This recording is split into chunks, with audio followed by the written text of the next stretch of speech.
formation. Two's got the lead on the left.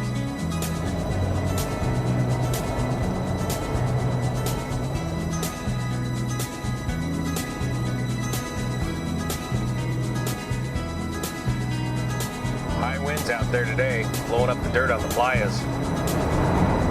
Heading to Lovelock and points east. It's Monday, the 25th of March, and welcome to the Global Mobile Blancolirio World Headquarters as we cut across the great Silver State of Nevada from Northern California to Moab, Utah for some in-flight testing of the new KTM 300 TPI bike and the new tubeless tire system on some of the great slick rock trails in and around Utah in Moab. One of the unfortunate things about being an airline pilot is your choice of vacation time. After 19 years with the company, in my case, I still get vacation times at very odd times of the year. It's because it's seniority-based, strictly union gig. So based on your seniority and the needs of the company, you get your vacation assigned to you at random times throughout the year, particularly in the winter and or early spring when flying demand is much less. So since I got a good 12 hours of driving in front of me here, it's a good time to do a 737 MAX update and follow up to our 20 March update on the 737 MAX aircraft and the MCAS system. Once again, thanks for all your great comments. Over 3,000 comments on the previous video with a lot of good questions and a lot of good ideas, a lot of good outside of the box thinking. This video series is primarily for the folks that are outside of the aviation industry that have an interest in aviation, and some of you folks are inside the automation industry and have had some great out-of-the-box thinking solutions to the current problems that we're seeing with the MCAS system on the 737.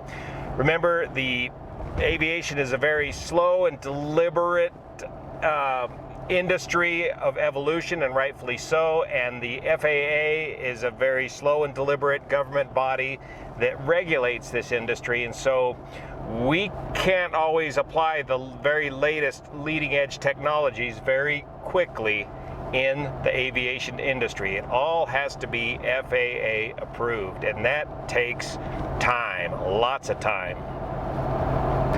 My name's Juan Brown. I've been flying for 40 years, and I'm currently a FO on the Boeing 777 aircraft out of Los Angeles for a major airline here in the States. Let's see, which comment are we going to start with first? So first, let's start off with your comment that reminds me of something that I left off from the previous update. What happens to the MCAS system once you turn it off using the stabilizer trim cutout switches? On the 737, unique to the 737 fleet, you have a manual trim capability, and this is covered very well in Mentor Pilot's series, where he jumps in the simulator and demonstrates this and shows it to you. Once you disable the MCAS system using the stabilizer trim cutout switches, which cuts out power to the stabilizer trim motor that runs the jack screw up and down, you can then revert to manual trim using the two manual trim wheels located on each side of the pedestal. These two big trim wheels with the white stripe on them has a pair of handles that flip out, and you can grab those handles and turn the trim. The handles are offset such that the two pilots working together can row the trim into the position desired. Here's the first officer's trim wheel shown in the extended position for manual trimming of the aircraft. Normally that handle is retracted so you don't whack your knee. Just to the left is the stabilizer trim indicator. So when you cut out the MCAS system using the stabilizer trim cutout switches, the motor simply stops. The jack trim motor simply stops in its present location. It doesn't reset, it doesn't move, it stops, and then you have to manually trim the aircraft to the desired state. Another good question. Wouldn't the pilots have noticed the runaway trim, the trim wheels running excessively on departure? Well, on the 737, I'm only cruising along at 65 knots here, so I'm getting past a lot. The mobile command post is not that fast. On every 737 departure, those trim wheels are working, and you get very used to hearing those trim wheels working all the time, to the point where you don't even hardly notice them or hear them anymore as a 737 pilot. So when those trim wheels start rolling continuously, that may not be your first clue or indication of a runaway trim. You're going to feel it if you're hand flying the aircraft. You're going to feel it in the controls. And if the autopilot's on, it's probably going to kick off. The autopilot kicking off is in response to a generic runaway trim situation. In the event of an MCAS anomaly, it's still not clear what the autopilot will do, because apparently, as we're learning, the MCAS system is only functional when the autopilot is off and the flaps are extended.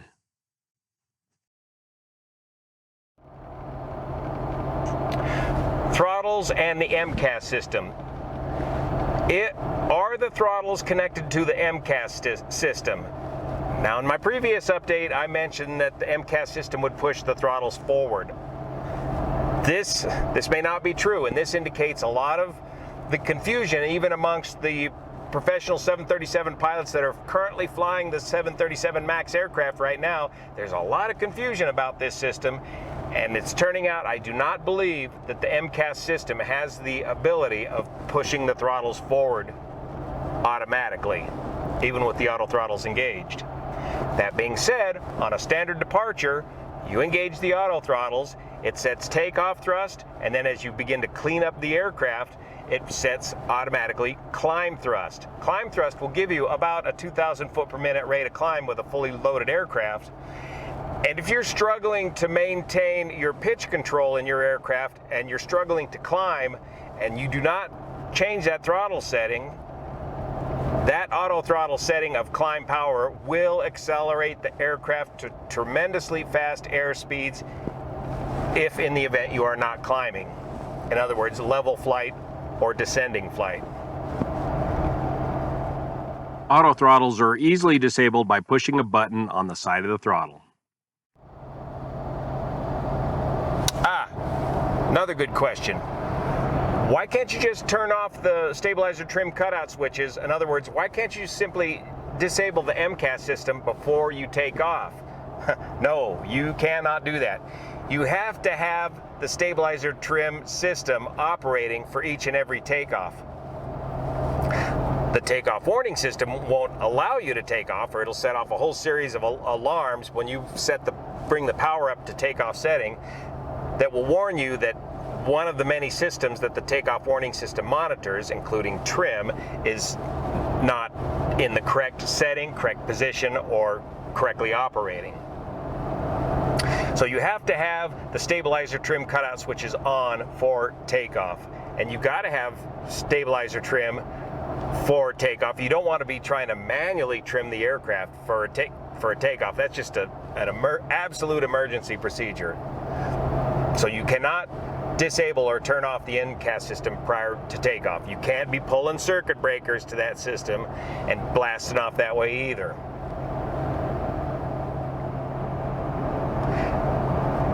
And two, remember, why do we even have the MCAS system in the 737-8-9 MAX series of aircraft? So that this new series of aircraft can be certified and flown by the same 737 pilots that have been flying the same earlier series of 737 aircraft all along. In other words, the MCAS allows this newly designed 737 to fly and handle similar to the earlier model 737s, allowing the single type rating certification from the FAA. The aircraft is not inherently unstable and does not necessarily need this system to maintain its stability. It's just a matter of certification requirements. The MCAS system ensures that this new aircraft's flight handling characteristics is similar enough to the existing 737 fleet to allow a single type certificate. In other breaking news, they're reporting just yesterday or today that the fix for this MCAS system will not be done until about the end of April. I'm not sure if they have to recertify the entire 737 aircraft. I don't think so. I think all they got to do is get in compliance with the emergency AD.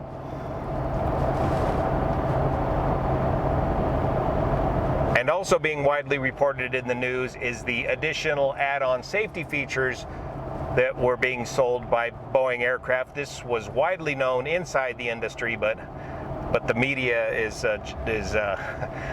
rather surprised at learning of this news here recently. The two add-on safety features are you can buy angle of attack indicators, gauges basically, to add to your in-flight instrument display, which one major carrier here in the United States has. And also another additional add-on safety feature that goes along with this is you can add an AOA angle of attack indicator disagree light. The optional angle of attack indicators look like this on your flight display and should have a little red line in about the 2 o'clock position indicating the critical stalling angle of attack of your wing. The advantages and disadvantages of these two systems are, well, if you don't have a lot of experience with angle of attack indicators, if you haven't flown a lot of high performance fighter jet type aircraft, the one neat aircraft I got to fly in the Air Force was about 150 hours in the Northrop T-38 supersonic trainer jet aircraft. That aircraft is a classic example of a trainer getting young guys ready to fly the older Century Series fighters, which had extremely high wing loadings and tiny little wings on them. And you learn to live or die by the AOA indicator. The angle of attack indicator was a big green donut, as I recall, in the right on the center of the dashboard, right in front of your face, with two yellow chevrons indicating slow or fast, too slow or too fast. As a pilot, you added that into your cross-check as your primary instrument for landing this aircraft because it had such a critical landing speed, extremely fast. You'd be in the base turn at 180 knots and touching down close to 150 knots in these aircraft. Angle of attack, very critical. That sort of training, if you don't have that sort of training in your history, the use of angle of attack indicators on the screen of your big airliner, where you're already so used to just using airspeed and attitude, might kind of be like a dog watching TV. It may not be a lot of useful information to you unless you've been extensively trained on the use of angle of attack indicators in a past life. You can learn those characteristics over time, but it takes time to learn it. And that's just potentially one more piece of confusing evidence in a life or death situation like an MCAS anomaly or a runaway trim, where again your tunnel of vision is down to just a tiny little narrow tunnel. Picking out that AOA information might be hard to do. The angle of attack disagree light, yeah, that'll tell you the angle of attack indicators disagree, and that will certainly help you troubleshoot a problem once you've got the initial emergency under control and you've got your memory items taken care of and the aircraft back under control. That'll help you indicate that maybe the problem that you're suffering from is from an MCAS anomaly. If you have an AOA disagree light in conjunction with all the other lights you may potentially have in one of these situations, including IAS disagree and a whole slew of other lights and indications. Again, this may just add to the confusion and not necessarily help you, especially for low-time aircrew folks like the folks that are operating these aircraft overseas. Here's the instrument panel of the Northrop T-38 trainer jet with the angle of attack indicator located right up here on top of the panel. Unlike an airliner, this instrument was a critical part of your instrument scan for every landing in this aircraft. One of the greatest aircraft I ever had the privilege of flying.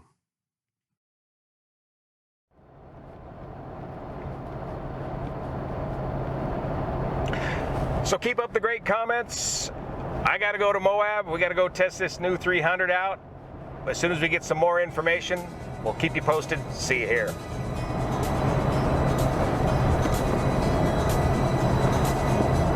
Only 8 more hours to go.